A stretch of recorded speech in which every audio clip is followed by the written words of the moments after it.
দুইটি সপ্তাহ নিজেকে শান্ত রেখে আজকের রমেন রেঞ্জ সিএম পাঙ্ককে ডিস্ট্রয় করে দিয়েছে। সো গাইস, আজকের মানডে নাইট ট্রটি শেষ হয়ে গেছে। কি হলো আজকের মানডে নাইট ট্রতে সমস্ত কিছুই থাকবে আজকের এই ভিডিওতে। আজকের মানডে নাইট ট্র শুরুতেই ব্রক লেসনার এবং পল হেমেন রিংয়ে আসে। সেইখানে এসেই পল হেমেন ব্রক লেসনারের ইউএফসি NCAA আন্ডারটেকারকে হারানো সবকিছু নিয়ে কথা বলে।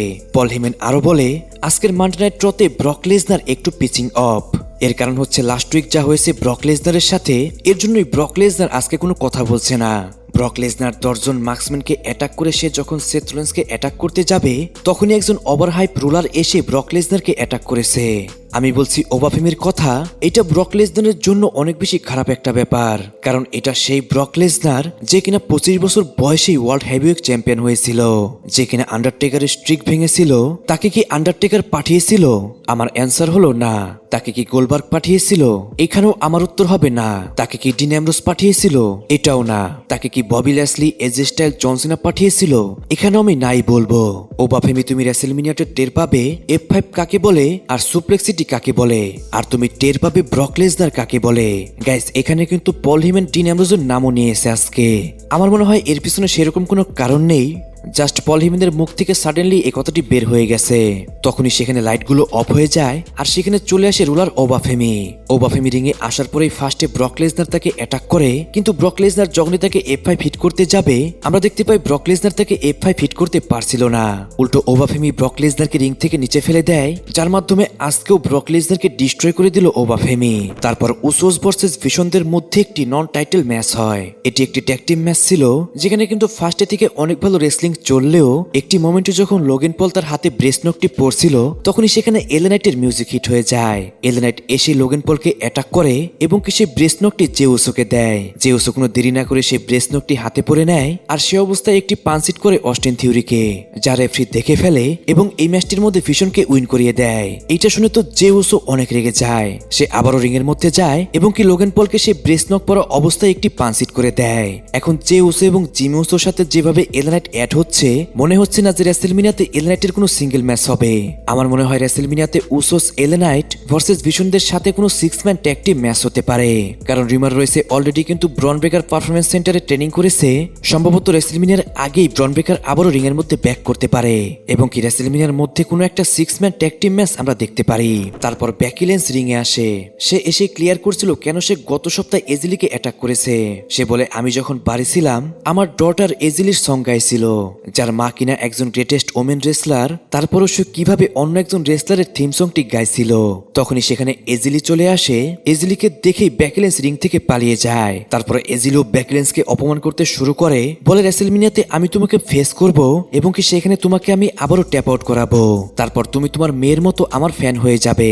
তারপর গ্রেসন ললার ভার্সেস জোবানি বানের মধ্যে একটা 1-on-1 ম্যাচ শুরু হয়ে যায়। নর্মাল একটা ম্যাচ ছিল, যেখানে কিনা খুব সহজেই জোবানি বানি উইন করে যায়। তারপর আবারও পল হেমেন রিং এ আসে। সে রিং এ এসেই বলে, আজকে সত্যি অনেক খারাপ একটি রাত। 40 বছরের হল অফ ফেম ক্যারিয়ারে এখানে এসে আমার শো করতে হচ্ছে। ব্রক লেসনারেরও আজকে অনেক মন খারাপ, এজন্য সে অলরেডি এরিনা ছেড়ে বাড়ি চলে গেছে। ভিশনরাও চলে গেছে এরিনা থেকে, শুধু আমার যাওয়া বাদ রয়ে গেছে। একজন পাগল, সে হলো সেথ রোলিন্স। সময় এসেছে তার রিং এ আসার এবং কি আমার সাথে কথা বলার। তখনই আমরা দেখতে পাই অডিয়েন্সের মধ্যে থেকে একজন মাস্ক পরা ব্যক্তি চলে আসে অ্যানাউন্স টেবিলের ওপরে।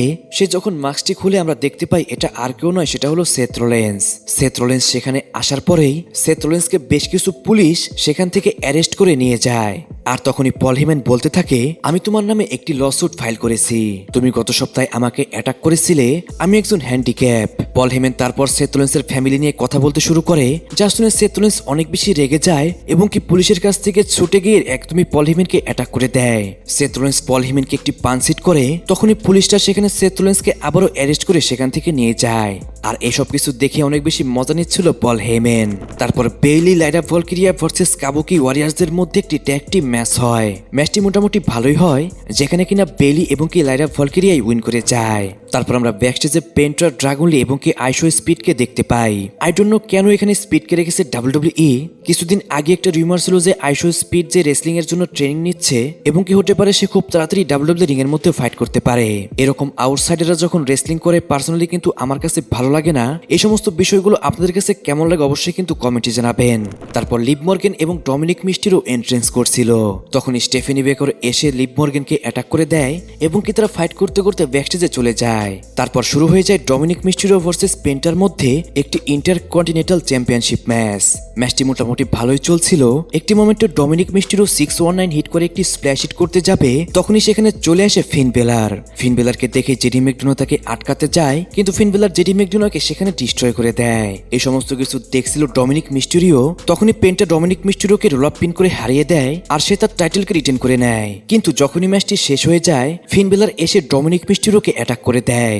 জেডি ম্যাকডোনা আবারও আসে ডমিনিক মিস্টিরিওকে বাঁচাতে, কিন্তু ডমিনিক মিস্টিরিও জেডি ম্যাকডোনাকে রেখে সেখান থেকে পালিয়ে যায়, যার কারণে রিং এর মধ্যে একা পড়ে যায় জেডি ম্যাকডোনা। এই সুযোগে ফিন বেলার তাকে একদমই আবারও ডিস্ট্রয় করে দেয়। তারপর সিএম পাঙ্ক রিংয়ে আসে। সিএম পাঙ্ক রিংয়ে আসার পরে কিন্তু আজকেও রোমান রেন্সকে অপমান করতে শুরু করে, বাট আজকে সিএম পাঙ্ক জে উসো এবং জিমি উসোকে টেনে আনে সেগমেন্টের মধ্যে। রোমান রেন্স তার ব্যাকআপ হিসেবে জে উসো এবং জিমি উসোকে রেখেছে। তার ফ্যামিলির মধ্যে এখন কেউই ওয়ার্ল্ড চ্যাম্পিয়ন নেই। লাস্ট উইক রোমান রেন্স তার ফ্যামিলির কথা বলেছে যে ব্লাড লাইন আসবে এবং কি আমাকে ডিস্ট্রয় করে দিবে। তোমরা কি জানো ব্লাড লাইনে কতজন মেম্বার এসে আমার সাথে ফাইট করতে পারবে? এর অ্যান্সারটি হলো বিগ জিরো। রোমান রেন্স আমাকে ওল্ড বলেছে। আমি কি আসলে একজন ওল্ড? এটা শুনে অডিয়েন্সরা সেখানে ইয়েস এর চ্যান্ট করছিল।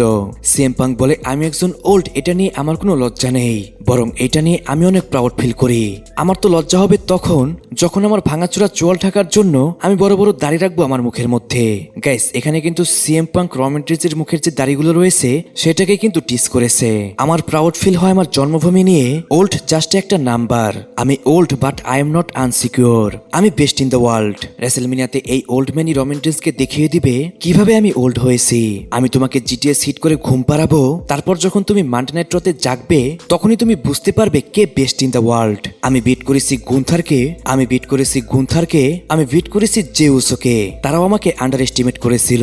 তখনই সেখানে জে উসোর মিউজিক হিট হয়ে যায় আর রিং এর মধ্যে আসে জে উসোকে দেখে সিএম পাঙ্ক বলে তুমি এখানে কি করছো? জে উসো বলে ওল্ড ম্যান, আমি তোমাকে ডিস্ট্রয় করতে এসেছি। সিএম পাঙ্ক বলে কেন? আমি তোমাকে এখনো রিম্যাচটি দেইনি।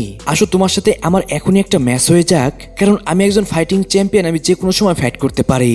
তখনই সেখানে জিমি উসো আসে। জিমি উসোকে দেখে সিএম পাঙ্ক বলে তুমিও কেন এখানে এসেছো? জিমি উসো সেখানে জে উসোকে বোঝাতে থাকে। জিমি উসো জে উসোকে বলে তুমি সিএম পাঙ্ককে ছেড়ে দাও, সিএম পাঙ্ককে তো আমাদের ওটিসি রোমান রেন্স ডিস্ট্রয় করে দিবে।